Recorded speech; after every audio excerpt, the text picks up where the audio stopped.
Abdullah Yusuf Ali's translation of the meaning of the Holy Quran continues with the introduction to Surah 41.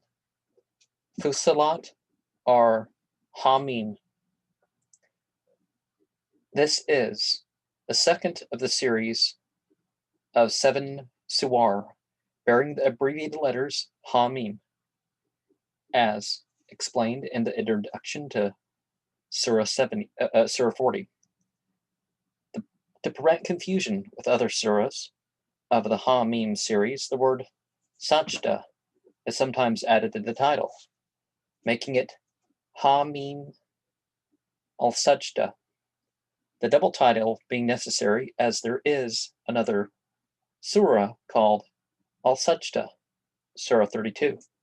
To avoid the double title, it is sometimes called Fusilat, from the occurrence of the word in verse 3. The meaning of Hamim has been explained in the introduction to Surah 40, where will also be found a note on the chronology and general theme of the 7 Hamim Suwar.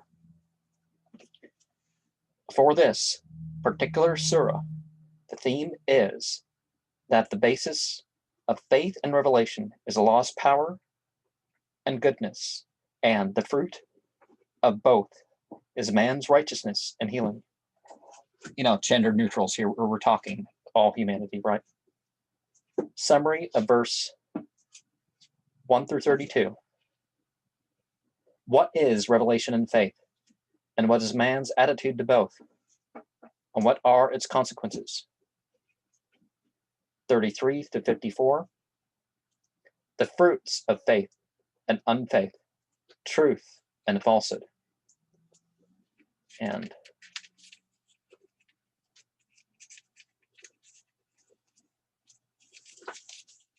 after expounded, we arrive at the interjection to Surah 42.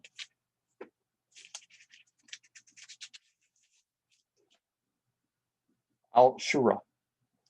This is the third surah of the Hamim series of 7 Suwar, for which are the introduction to Surah 40.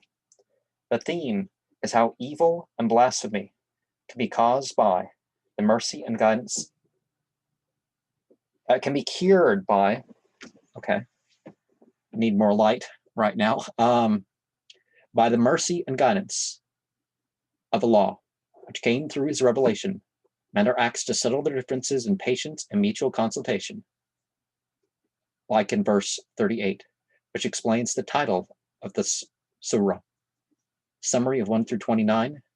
The contrast of blasphemy and disputation against revelation, unity, and faith, as relying on the signs and the mercy of God. 30 to 53.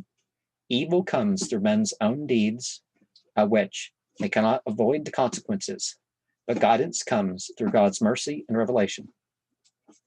And after consultation, we arrive at the introduction to Surah 43, Al-Zukhruf. This is the fourth surah of the Hamim series of 7 Suwar. Their chronology and general theme, see the introduction to Surah 40. This surah deals with the contrast between the real glory of truth and revelation and the false glitter of what people like to believe and worship. It cites the examples of Abraham, Moses, and Jesus as exposing the false and holding up the truth. The keyword Zukhruf, gold, adornments, occurs in verse 35. The idea occurs all through the surah. Summary of 1 through 25. The book of Revelation, not the thing of the Bible, makes things clear, even though the ignorant and foolish mock at it and ignore God's signs. It will last while its rejectors will perish. While the book of Revelations, who knows, it could go through further changes.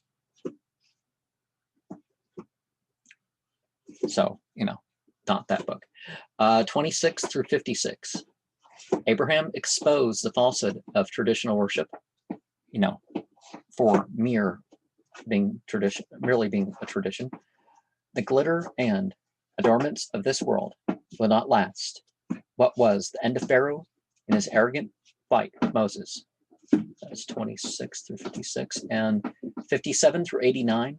Jesus was a servant of God, but his sectarian followers raised false disputes about him. All is known to God, whose truth will shine in spite of unfaith. And after the gold ornaments, we have the introduction to Surah 44. And some people, it's not that they worship merely because they've heard that something's a tradition, but they actually hold up the tradition, like the tradition's more important than God, whether it's a secular tradition or whatever the attribute of the tradition is. So the introduction to Surah 44, Al-Dukhan, for the chronology and the general theme of the Suwar of the Hamim series, of which this is the 5th, see the introduction to Surah 40. The theme of this particular surah is how worldly pride and power are humbled in the dust if they resist spiritual forces, and how evil and good find their true setting in the hereafter. The title word Dukhan occurs in verse 10. It means smoke or mist. It may refer to a drought or famine, as explained in the notes to that verse. Summary of 1 through 29. Revelation explains clearly how worldly pride and arrogance may come to naught, even at long odds against spiritual truths. 30 to 59. A people may be given all blessings and may fail in its trust, as did Israel. Will the Quraysh learn the lesson of good and evil? And after the smoke, we arrive at the introduction to Surah 45. Al-Jathiyah. This is the 6th of the Hamim series. For their general theme and chronology, see the introduction to Surah 40. Summary. The title Al-Jathiyah, kneeling down, or bowing the knee, taken from verse 28, expresses the leading idea of the surah. In this life, in spite of the signs of God and the evidences of his goodness, and all around men go about in unfaith and mocking at faith, but the end will bring them all to their knees. And after the 57 verses of the kneeling, we arrive at the introduction to Surah 46, Al-Ahqaf. This 37 verses of Jathiyah. Okay. This is the 7th and last surah of the Hamim series. For the general theme and chronological place of these suwar, see the introduction to Surah 40. The Ahqaf mentioned in verse 21 are the long and winding crooked tracks of sandhills, characteristic of the country of the Ad people, adjoining Hadramaut and Yemen. See 765.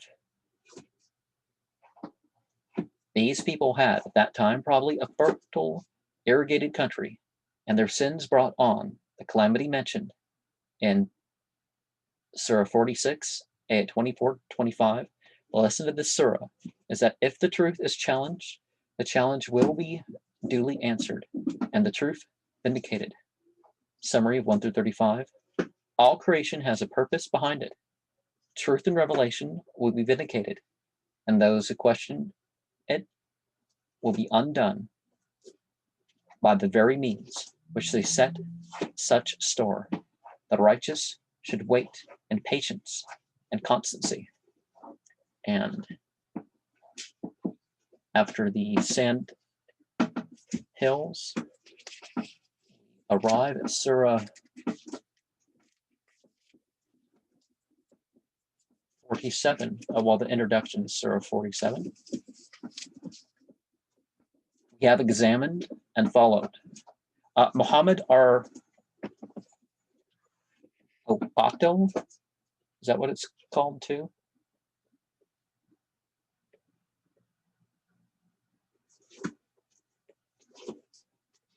We examined and followed the current arrangements of the Suwar according to subject matter and independently of chronology, and we have found that a logical thread runs through them.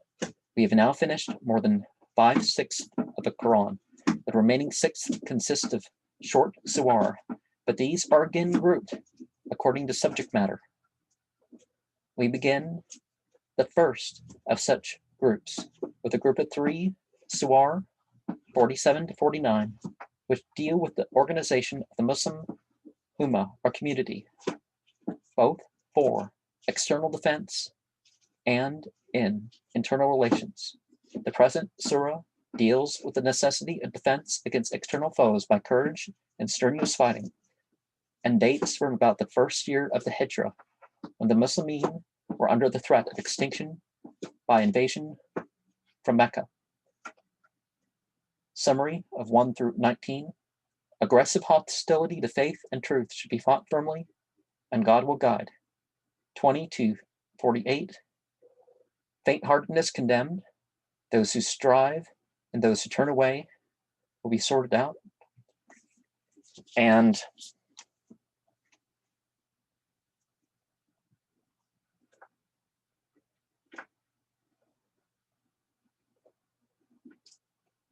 okay, what's the other?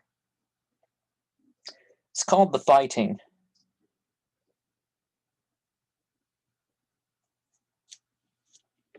Also, but it has the verse 2 is the second to last verse that mentions Muhammad, but verse 4, I guess, might be, there's a point that could be made with this that disproves claims that we go around beheading and all that other stuff. But let's have verse 12 of Surah 8 and then Surah 47:4. إِذْ يُوحِي رَبُّكَ وَالْمَلَائِكَةُ إِنِّي مَعَكُمْ فَثَبِتُوا الَّذِينَ آمَنُوا سَأُلْقِي فِي قُلُوبِ الَّذِينَ كَفَرُوا الرُّعْبَ فاضربوا فوق الأعناق واضربوا منهم كل بنان. And just as we see a context there, we also see a context and, the part of the verse that people are going to tend not to quote with 47:4. فَإِذَا لَقِيتُمُ الَّذِينَ كَفَرُوا فَضَرْبَ الرِّقَابِ حَتَّى إِذَا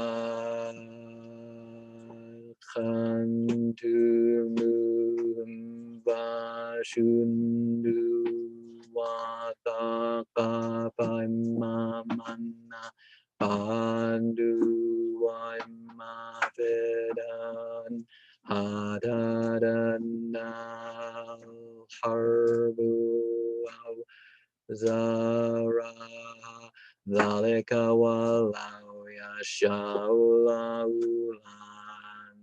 لانتصر منهم ولكن ليملوا bandakum lebadan waladina qutilu fi sabilillahi falan yudillam.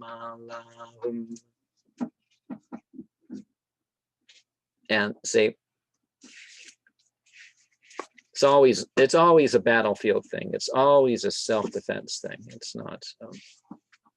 But we have the last mention of surah as a word found in the Quran, and it talks about the above and the below, which is interesting, right?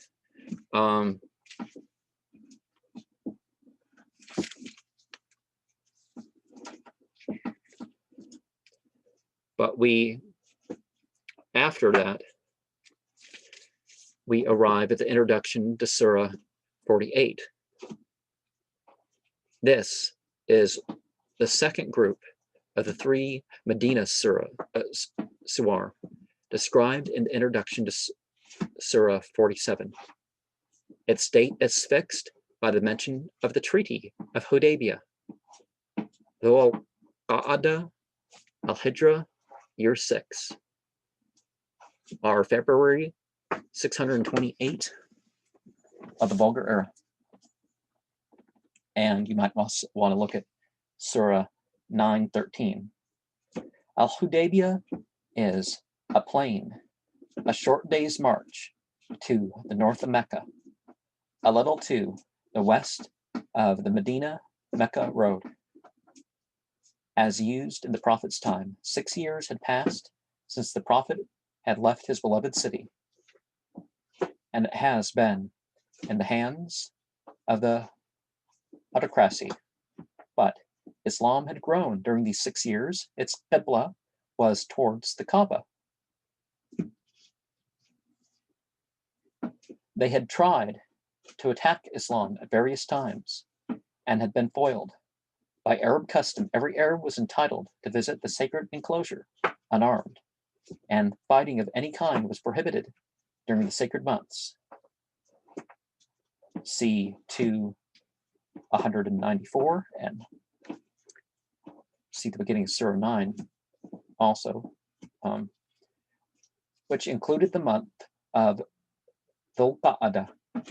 In Dhul Qa'ada al-Hijra 6, therefore the Prophet desired to perform the Umrah, or lesser pilgrimage, see 296, unarmed, but accompanied with his followers. A large following joined him, to the number of 14 to 1,500. This was not to the liking of the autocracy at Mecca, which took alarm and, in breach of all Arab tradition and usage, prepared to prevent the peaceful party from performing the rites of pilgrimage. They marched out to fight the unarmed party. The Prophet turned a little to the west of the road and encamped at Hudaybiyah, where negotiations took place. On the one hand, the Prophet was unwilling to give the Quraysh any pretended excuse for violence in the sacred territory. On the other, the Quraysh had learned, by 6 years' bitter experience, that their power was crumbling on all sides, and Islam was growing with its moral and spiritual forces, which were also reflected in its powers of organization and resistance. The enthusiasm with which the covenant of fealty was entered into under a tree in Hudaybiyah.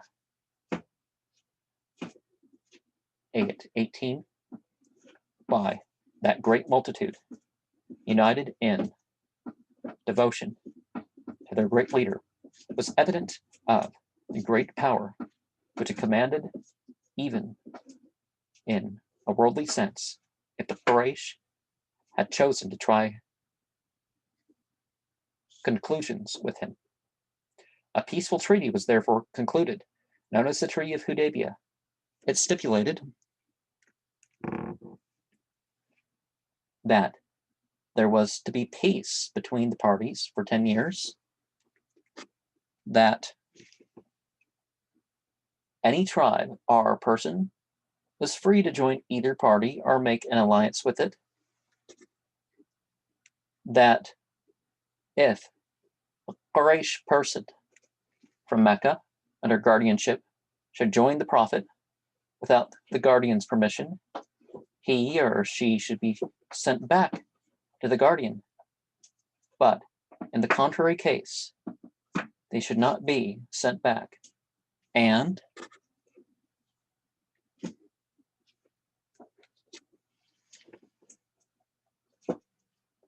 that the Prophet and his party were not to enter Mecca that year, but that they could enter unarmed the following year. In item 3, which was not reciprocal, there was an objection raised in the Muslim camp, but it really was of little importance. Muslimin, under guardianship, sent back to Mecca, were not likely to renounce the blessings of Islam. On the other hand, Muslimin going back to Mecca would be centers of influence for Islam, and it was more important that they should be allowed to remain there than that they should be sent back to Medina. It was impossible to think that there would be apostates or renegades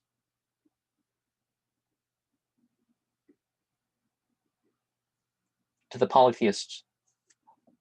Look on this picture and on that. The Muslimin faithfully observed the terms of the treaty the following year, 7 of Al-Hijrah. They performed the lesser pilgrimage in great state for 3 days. It is true that the Meccans later on broke the peace in the attack which one of their allied tribes, the Banu Bakr, made on the tribe of Banu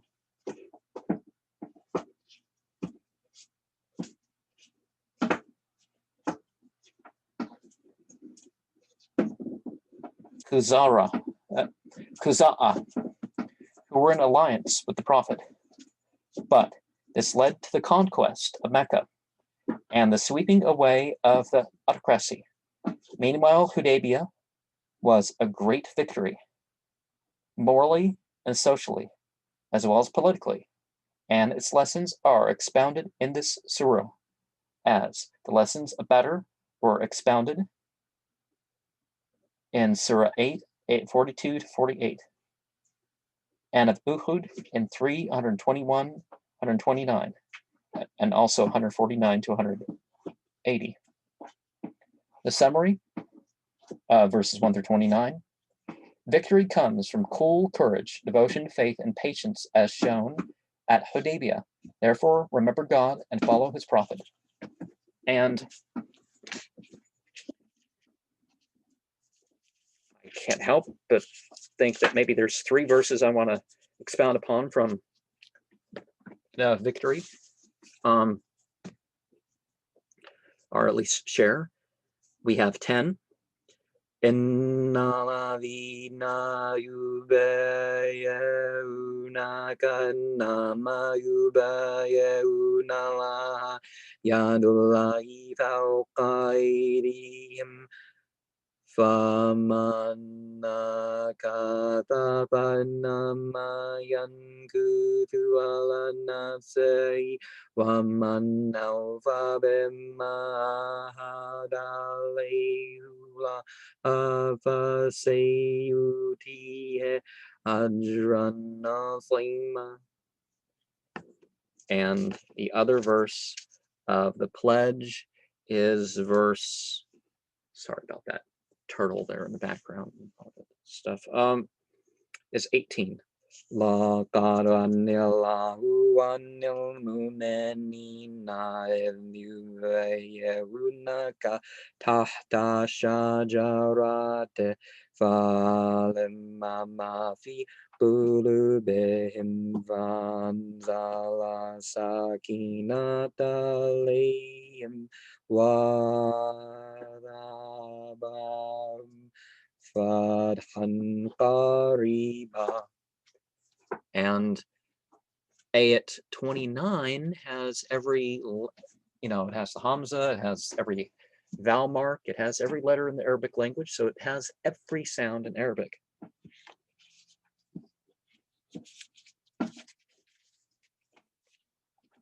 And of course, it's the last mention of Muhammad by name in the Quran. There's only 4, so calling the religion Mohammedanism, when you got a book this size, and you only have Muhammad mentioned 4 times by name.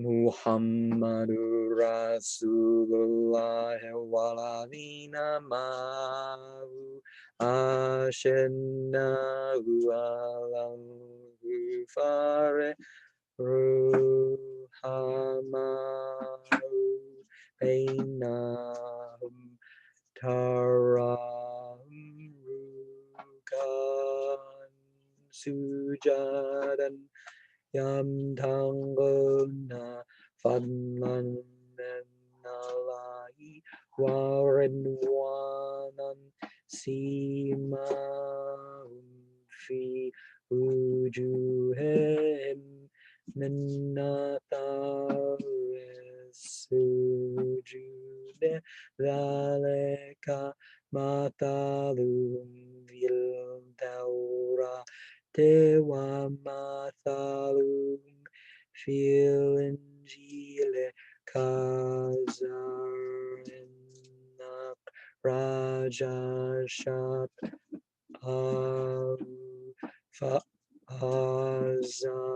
فأزرعوا فاستغلظ فاستوى سوقه